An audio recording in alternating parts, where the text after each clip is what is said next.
Hello students, welcome to Chemistry Point and I hope that you will be fine. Our today's class is for expressing concentration of solutions. Last class में भी हमने same topic किया था but उसके अंदर हमने क्या किया था, हमने दो टॉपिक किए थे, दो मेथड्स किए थे जिसमें हम एक्सप्रेस करते हैं कॉन्सेंट्रेशन को. One is percentage and other one is parts पर मिलियन. परसेंटेज में हमने मास परसेंटेज, वॉल्यूम परसेंट और मास बाय वॉल्यूम परसेंट किया था. आज की क्लास में हम करेंगे मोल फ्रैक्शन, मोलैरिटी, मोलैलिटी और नॉर्मेलिटी के बारे में. ठीक है, तो चलिए स्टार्ट करते हैं आज की क्लास. बात करते हैं मोल फ्रैक्शन की. तो मोल फ्रैक्शन क्या होता है? मोल फ्रैक्शन को हम एक्सप्रेस करते हैं एक्स से डिनोट करते हैं और एक्स के राइट हैंड साइड पे हम जो भी स्क्रिप्ट लिखते हैं वो हमको बताता है कंपोनेंट के बारे में. यानी कि मैंने x के आगे अगर a लिखा तो हमको ये बताएगा x क्या है, मोल फ्रैक्शन, और a क्या है, कंपोनेंट. मींस x a क्या है, मोल फ्रैक्शन ऑफ कंपोनेंट a. अगर मैंने सिमिलर वे में ऐसे लिख दिया तो इट मींस क्या है, x is mole fraction and b is component, means mole fraction of component b. ठीक है, तो चलिए मोल फ्रैक्शन को डिफाइन करते हैं. मोल फ्रैक्शन क्या होता है? Mole fraction is the number of moles of the component, number of moles of the component. कोई भी कंपोनेंट जिसके भी हम नंबर ऑफ मोल्स, जिसका भी हम मोल फ्रैक्शन निकाल रहे हैं उसके नंबर ऑफ मोल्स हमको लेने हैं और उसको हमको डिवाइड करना है किससे? Total number of moles, total number of moles of all components.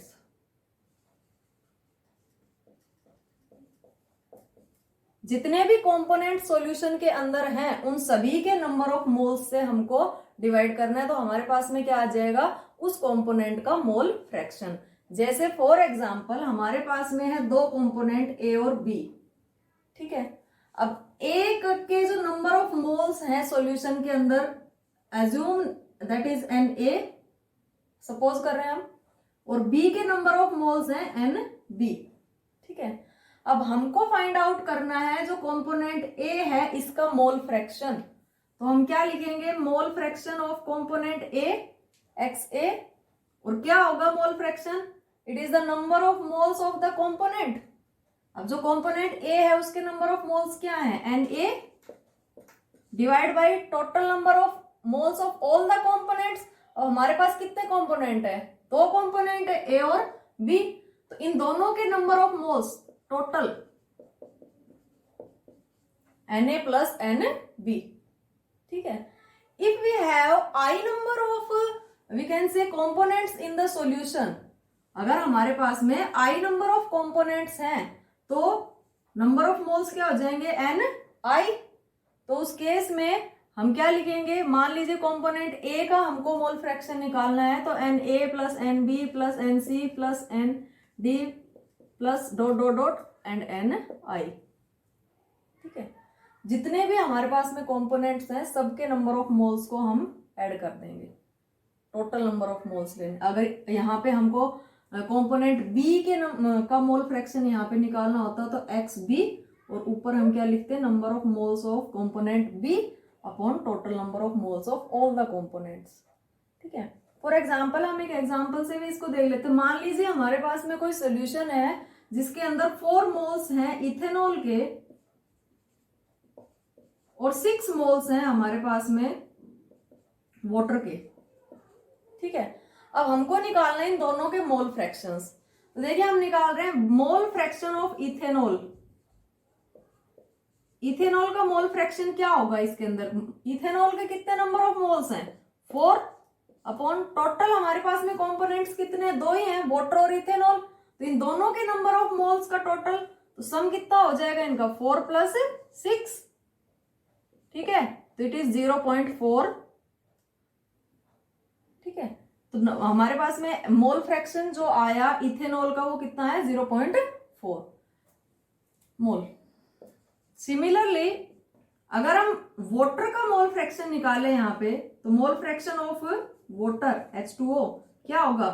Water के नंबर ऑफ मोल्स कितने हैं 6 divide by total number of moles 4 + 6 that is equal to 0.6। ठीक है, तो यहाँ पे हमको ये याद रखना है कि जो मोल फ्रैक्शन होता है उसके अंदर हमारे सोल्यूशन में चाहे कितने भी कंपोनेंट्स हों, लोअर साइड पे यानी कि जब हम डिवाइड करते हैं तो सारे कंपोनेंट्स के टोटल नंबर ऑफ मोल्स हमको यहाँ पे लेने हैं। दूसरी चीज जो याद रखनी है वो ये कि किसी भी सोल्यूशन में चाहे कितने भी कंपोनेंट्स प्रेजेंट हो, उन सभी कंपोनेंट्स के मोल फ्रैक्शंस का जो सम होता है वो ऑलवेज इक्वल होता है 1 के।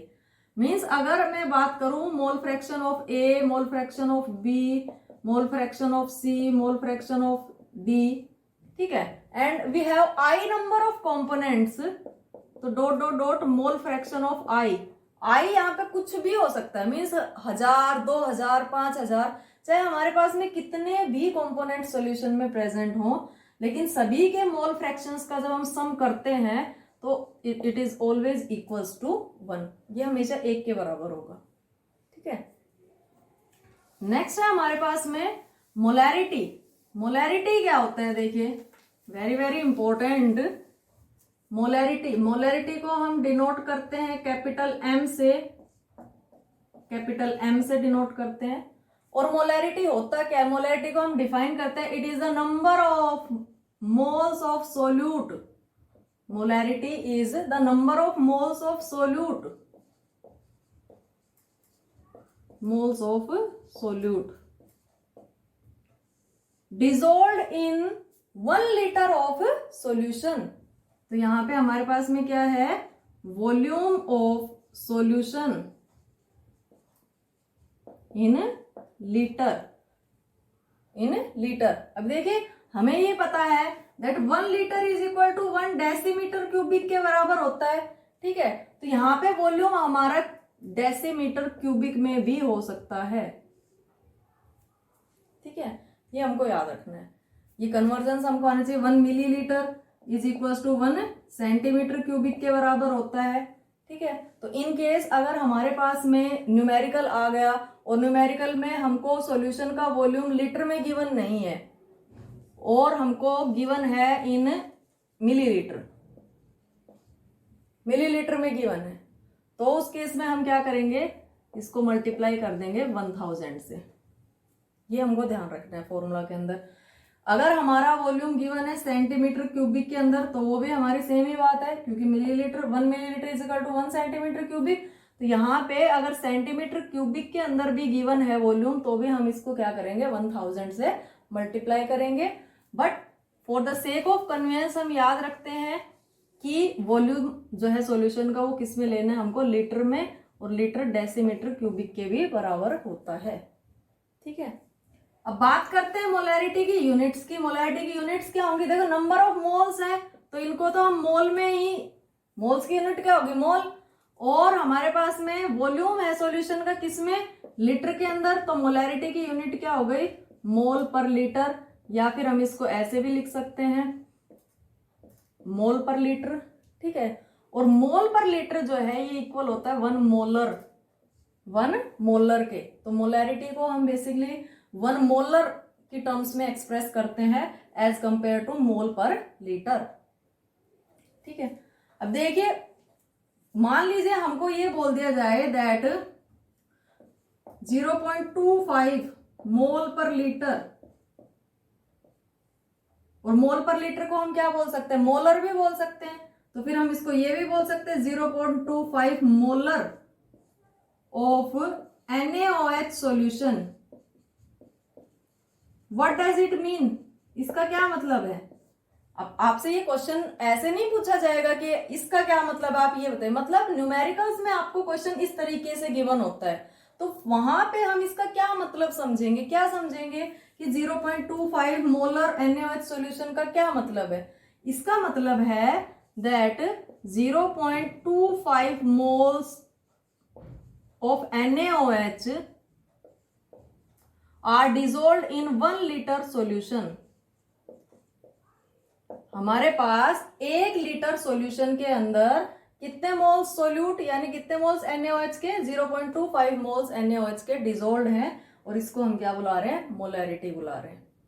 ठीक है, अब देखिए क्वेश्चन ना इतना सिंपल नहीं होता है, एग्जाम में हमसे इतना सिंपली नहीं पूछा जाता है कि हमको सीधा number of moles of solute दे दिया और वॉल्यूम दे दिया लीटर के अंदर और मोलैरिटी कैलकुलेट करनी है, ऐसा नहीं होता है। हमें क्वेश्चन के अंदर गिवन होता है मास ऑफ सोल्यूट, मास या फिर वेट गिवन होता है सोल्यूट का, मतलब नंबर ऑफ मोल्स गिवन नहीं होते हैं। तो फिर वहां से हमको क्या करना पड़ता है, नंबर ऑफ मोल्स कैलकुलेट करने पड़ते हैं। नंबर ऑफ मोल्स हम कैसे कैलकुलेट करते हैं, नंबर ऑफ मोल्स कैसे कैलकुलेट करेंगे, वेट और मास गिवन, जो भी गिवन वेट या गिवन मास है upon its molar mass, molar mass molecular mass से हम उसको डिवाइड करेंगे। जैसे फॉर एग्जांपल अगर मैं कहूं कि हमारे पास में 10 ग्राम NaOH है, ठीक है, अब 10 ग्राम्स ऑफ NaOH है और इसके हमको क्या बनाने हैं, नंबर ऑफ मोल्स बनाने हैं। तो कैसे बनाएंगे, देखिए वेट गिवन, कितना वेट गिवन है 10 ग्राम्स, तो रखिए इसको 10 ग्राम्स। मोलर मास, NaOH का मोलर मास क्या होगा 23 प्लस 16 प्लस 1, 23 सोडियम 16 ऑक्सीजन और 1 हाइड्रोजन, कितना हो गया 40। ठीक है, ये 10 ग्राम्स है और ये मोलर मास या मॉलिक्यूलर मास को हम किस में लेते हैं, ग्राम पर मोल के अंदर। तो यहां से 0 से 0 कैंसिल, ग्राम से gram cancel, so that is equals to 0.25 मोल।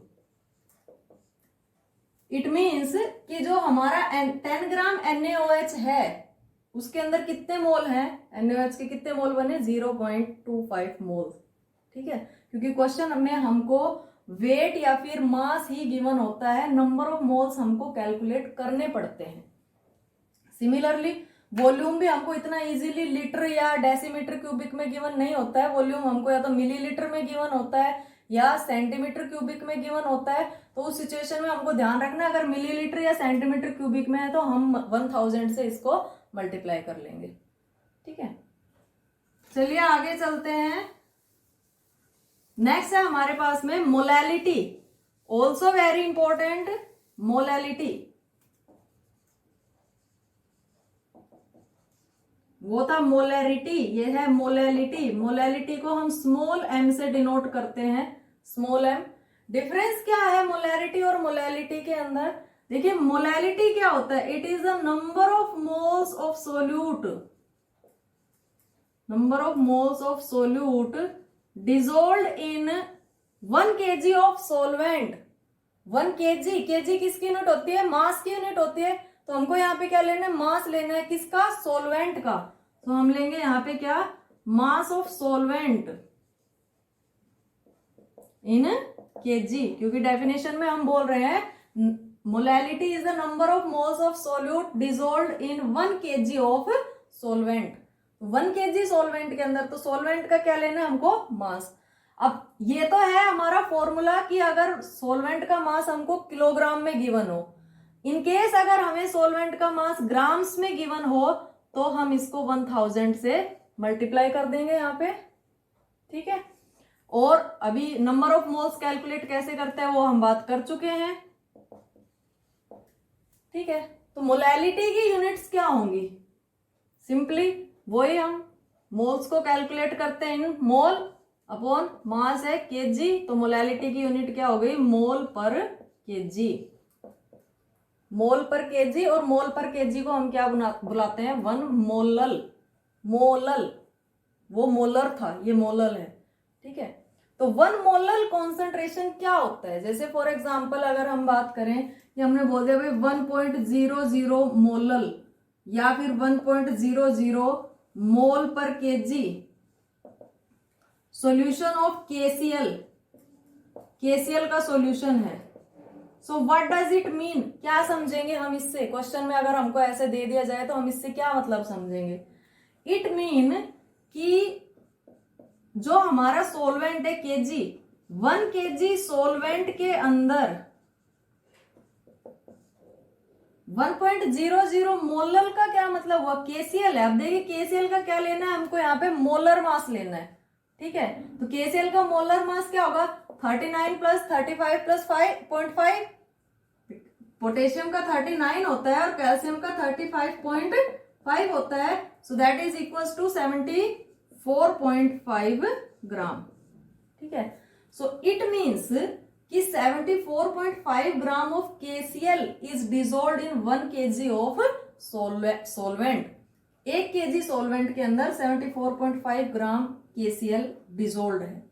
इससे ये मतलब समझ रहे हो। तो देखो हमको जब भी मोलैलिटी कैलकुलेट करनी है तो हमको पहले क्या कैलकुलेट करना पड़ेगा, मोलर मास कैलकुलेट करना पड़ेगा, नंबर ऑफ मोल्स निकालने के लिए भी और मोलैलिटी के लिए भी, ठीक है।